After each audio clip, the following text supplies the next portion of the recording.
સનદો સનેડો તો બહુ થયો અલ્યા કઈક નવું લાય નવું તો લ્યો સાંભળો DJ Sumi SK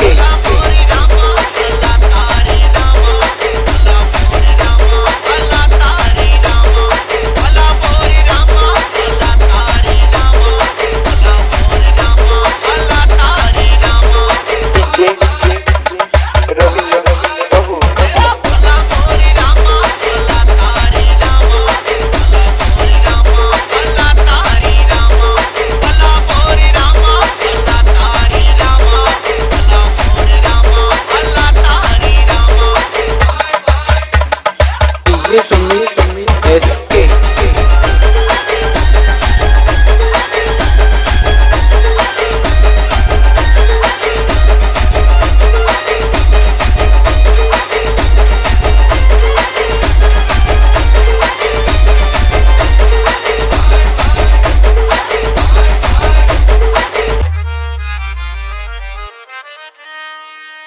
इंग्लिश में बोले अंकल गुजराती में बोले काका भाई काका ल्या इंग्लिश में बोले अंकल